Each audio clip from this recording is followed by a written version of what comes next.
বুধবার সন্ধ্যা ৬টা পুরান ঢাকায় স্যার সলিমুল্লাহ মেডিকেল কলেজ হাসপাতালের ৩ নম্বর ফটক। সামনে মানুষের জটলা, পাশ দিয়ে চলছে যানবাহন। এক ব্যক্তির প্রায় বস্ত্রহীন রক্তাক্ত দেহ ফটকের ভেতর থেকে টেনে বের করছে দুই যুবক। কালো প্যান্ট পরা খালি গায়ের এক তরুণ তার গালে চড় মারছে।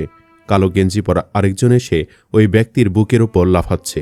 কিছুক্ষণ পর আরেকজন এসে একই কাজ করছে। এক পর্যায়ে আরেকজন এসে তার মাথায় লাথি মারে। ভাঙ্গাড়ি ব্যবসায়ী লালচাঁদ ওরফে সোহাগকে মিটফোর্ড হাসপাতাল চত্বরে ইট পাথর দিয়ে মাথা থেতলে নৃশংসভাবে শেষ করা হয়। তারপর মরদেহের ওপর চলে নৃত্য। সিসিটিভিতে ধরা পড়া ছবিতে দেখা যায় ব্যস্ত সড়কে অনেক মানুষের সামনে এ ঘটনা ঘটছে। লোকজন উৎসুক নিয়ে দেখছে, যেন কোনো সিনেমার শুটিং চলছে। কিন্তু ঘটনার ভয়াবহতায় তারাও হতবিহ্বল। কিন্তু কেউ এগিয়ে আসেনি।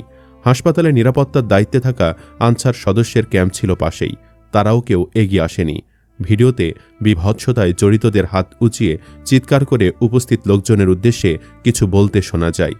এলাকাবাসী বলছেন, ঘাতকরা নাকি তখন বলছিল চাঁদা না দিলে তাদের অবস্থাও এমন হবে। সিসি ক্যামেরার ফুটেজ পাওয়ার পর এই বর্বরতার বিষয়টি সামনে আসে। গতকাল রাতে ঢাকা মহানগর পুলিশের অতিরিক্ত কমিশনার অপরাধ ও অপারেশনসের এস.এন. নজরুল ইসলাম বলেন, এমন বিভৎসতা আগে দেখিনি। তিনি বলেন, মানুষের মধ্যে অস্থিরতা কাজ করছে। তরুণদের একটা অংশ নিয়ন্ত্রণের বাহিরে চলে যাচ্ছে। সমাজে শৃঙ্খলা ও ঐক্য বজায় না থাকলে বিপদ আরও বাড়বে। রক্তাক্ত মরদেহের ওপর যা হয়েছে সেটি অবর্ণনীয়। এই আচরণ চিন্তার বাহিরে। পুলিশ ও নিহতের পারিবারিক সূত্র জানায়, পূর্ব পরিচয়ের সূত্র ধরে পুরান ঢাকার কয়েক যুবক সোহাগকে বুধবার দুপুরে ডেকে নেয়। সন্ধ্যায় তাকে শেষ করা হয়। সোহাগ পুরনো তামার ও অ্যালুমিনিয়াম শিট সহ ভাঙ্গাড়ি জিনিসের ব্যবসা করতেন। পারিবারিক সূত্র জানায়, সোহাগ একসময় যুবদলের রাজনীতির সঙ্গে যুক্ত ছিলেন। তার গ্রামের বাড়ি বরগুনা সদরে। তার ১৪ বছর বয়সী মেয়ে সোহানা ৬ষ্ঠ শ্রেণীতে এবং ১১ বছর বয়সী ছেলে সোহান ৪র্থ শ্রেণীতে পড়ে। শুধু সোহাগ হত্যা নয়, ঢাকাসহ দেশের বিভিন্ন জায়গায় নৃশংস হত্যাকাণ্ডের ঘটনা ঘটছে। গতকাল চট্টগ্রামে এক গৃহবধূকে শেষ করার পর দেহ ১১ টুকরো করা হয়েছে। তার পলাতক স্বামীকে পুলিশ যশোর থেকে গ্রেফতার করেছে। সম্প্রতি গাজীপুরের কোনাবাড়িতে কারখানায় চুরির অপরাধ দিয়ে হৃদয় নামের এক শ্রমিককে পিটিয়ে শেষ করা হয়। ১৮ মে রাতে রাজধানীর সেন্ট্রাল রোডে এক যুবককে প্রকাশ্যে কোপানো হয়। ১৬ মে রাজধানীর জিগাতলা বাসস্ট্যান্ড সংলগ্ন পাতাম রেস্টুরেন্ট এলাকায় শেষ করা হয় সামিউর রহমান আলভি নামে এক ব্যক্তিকে। আর এইসব ঘটনার মূলে রয়েছে বিএনপি নেতারা দীর্ঘদিন পর আংশিক ক্ষমতা পেয়ে বেপরোয়া হয়ে উঠছে। পুলিশ জানিয়েছে, ব্যবসার নিয়ন্ত্রণ নিয়ে বিরোধের জের ধরে সোহাগকে খতম করে তার পূর্ব পরিচিতরা। এ ঘটনায় জড়িত অভিযোগে গতকাল মাহমুদুল হাসান মহিন ও তারেক রহমান রবিনকে গ্রেফতার করা হয়েছে। তারা বিএনপির রাজনীতির সাথে জড়িত। রবিনের কাছে পাওয়া গেছে একটি পিস্তল। তার বিরুদ্ধে অস্ত্র আইনে মামলা করা হয়েছে। গ্রেফতার দুজনকে ১৯ জনের নাম উল্লেখ ও অজ্ঞাত পরিচয় আরও ১৫-২০ জনকে আসামি করে মামলা হয়েছে। মামলার বাদী নিহতের বোন মঞ্জুয়ারা বেগম। নিহতের স্ত্রী লাকি বেগম বলেন, স্থানীয় মহিনসহ বেশ কয়েকজন মিলে আমার স্বামীকে খতম করেছে। আশেপাশে অনেক লোক থাকলেও কেউ তাকে বাঁচাতে এগিয়ে যায়নি। নিহতের ভাগ্নি সাদিয়া আক্তার মিম জানান, কেরানীগঞ্জের কদমতলী মডেল টাউন এলাকায় পরিবার নিয়ে থাকতেন সোহাগ। তিনি অনেক বছর ধরে ভাঙ্গাড়ি ব্যবসার সঙ্গে যুক্ত। আগে তিনি পলাশ নামে একজনের অধীনে কাজ করতেন। তিনি ভাঙ্গাড়ি এনে ওই ব্যক্তির কাছে বিক্রি করতেন। ৪-৫ বছর আগে সোহাগ আলাদা ব্যবসা শুরু করেন। অনেক পরিশ্রমে তিনি সচ্ছলতার মুখ দেখেন। অভিযুক্ত মহিনসহ বেশ কয়েকজন তার বন্ধু স্থানীয়। মাঝে মধ্যে বাসায় যেতেন, খাওয়া দাওয়া করতেন। সর্বশেষ কিছুদিন ধরে ব্যবসার অর্ধেক ভাগ দাবি করে আসছিল স্থানীয় যুবদল নেতা পরিচয় দেওয়া মহিন। সোহাগ তাতে রাজি হননি। এ নিয়ে তাকে হুমকি ধমকি দেওয়া হয়। খতম করার আগের দিন তার গুদামে গুলি চালানো হয়। বুধবার দুপুরে মীমাংসা করার কথা বলে সোহাগকে ডেকে নেয় মহিন।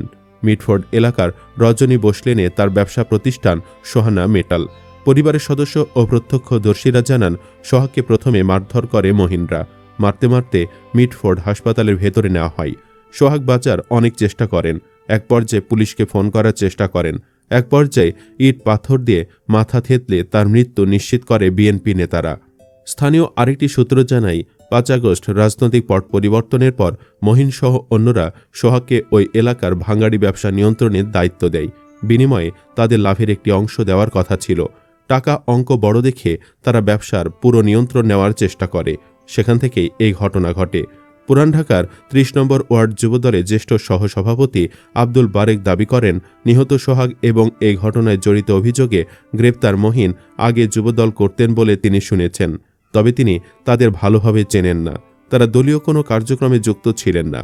হাসপাতাল প্রাঙ্গণে এমন ঘটনা ঘটলেও সেখানকার নিরাপত্তা রক্ষীদের নিয়ে প্রশ্ন তুলেছেন অনেকে। জানতে চাইলে মিটফোর্ড হাসপাতালের আনসার ক্যাম্পের প্লাটুন কমান্ডার আব্দুর রৌফ বলেন, ঘটনাস্থল হাসপাতালের পেছনের দিকের এলাকা। ওইদিকে সকাল ৬টা থেকে দুপুর ১টা পর্যন্ত আনসার দায়িত্ব পালন করে। ঘটনার সময় সেখানে কেউ দায়িত্বে ছিল না, তখন জরুরি বিভাগে দায়িত্ব ছিল। তিনি বলেন, তবে খবর পেয়ে আমরা গিয়ে রাস্তায় মৃতদেহ পাই। এই ঘটনার পর হাসপাতালে নিরাপত্তা বাড়ানোর উদ্যোগ নেওয়া হয়েছে। এখন ২৪ ঘন্টা ৩ নম্বর ফটক এলাকায় টহল থাকবে, নয়তো ফটকটি বন্ধ রাখার সিদ্ধান্ত হতে পারে বলে জানান আব্দুর রৌফ। মামলার এজাহারে বাদী বলেছেন, সোহাগ দীর্ঘদিন ওই এলাকায় ব্যবসা করায় ব্যবসায়িক বিভিন্ন বিষয়সহ আধিপত্য বিস্তার নিয়ে আসামিদের সঙ্গে তার বিরোধ চলে আসছিল।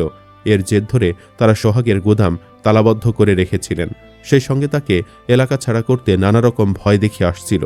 এরপর বুধবার সন্ধ্যা ৬:45টার দিকে তারা পূর্ব পরিকল্পিতভাবে অস্ত্রশস্ত্র নিয়ে সোহাগের ব্যবসা প্রতিষ্ঠানে ঢুকে তাকে টেনে হিঁচড়ে বের করে। তাকে মারধর করতে করতে মিটফোর্ড হাসপাতালের ৩ নম্বর ফটকের ভেতরে নিয়ে যায়। এক পর্যায়ে রড, লাঠি, সিমেন্টের ব্লক বা ইট দিয়ে আঘাত করে। মারতে মারতে তাকে বিবস্ত্র করে ফেলে। এক পর্যায়ে সোহাগ নিস্তেজ হয়ে ড্রেনের পাশে লুটিয়ে পড়েন। তখন তার নিথর দেহ টেনে হাসপাতালের সামনের রাস্তায় নিয়ে যায় দুর্বৃত্তরা।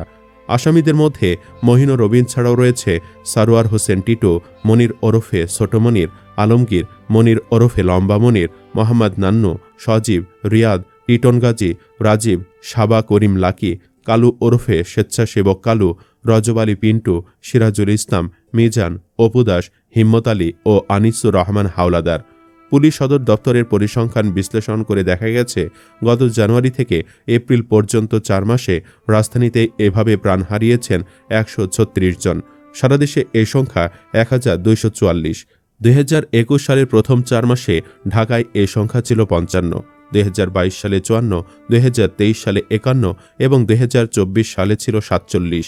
সারা দেশের হিসাবে জানুয়ারিতে ২৯৪, ফেব্রুয়ারিতে ৩০৮, মার্চে ৩১৬ এবং এপ্রিলে নিহত হয়েছে ৩৩৬ জন। ঢাকা মহানগর পুলিশের অতিরিক্ত কমিশনার এস.এন. নজরুল ইসলাম বলেন, গণ অভ্যুত্থানে নিহতদের ঘটনায় অনেক মামলা হয়েছে, তাই মামলার সংখ্যা বেশি মনে হচ্ছে। আগের ঘটনায় এখন মামলা হচ্ছে। তবে এই ঘটনায় দেশবাসী একটি বিষয় পরিষ্কার হয়েছে, তা হচ্ছে আওয়ামী লীগের হাত থেকে মুক্তি মিললেও বিশেষ আরেকটি দল এদেশের মানুষের ঘুম হারামের কারণ হতে যাচ্ছে। সুপ্রিয় দর্শক, আপনি কি চান ঘাতকদের অতি দ্রুত ফাঁসি নিশ্চিত করা হোক? কমেন্ট বক্সে জানিয়ে দিন আপনার মতামত। ভিডিও ভালো লাগলে লাইক দিন এবং শেয়ার করুন, আর অবশ্যই চ্যানেলটি সাবস্ক্রাইব করুন। ধন্যবাদ।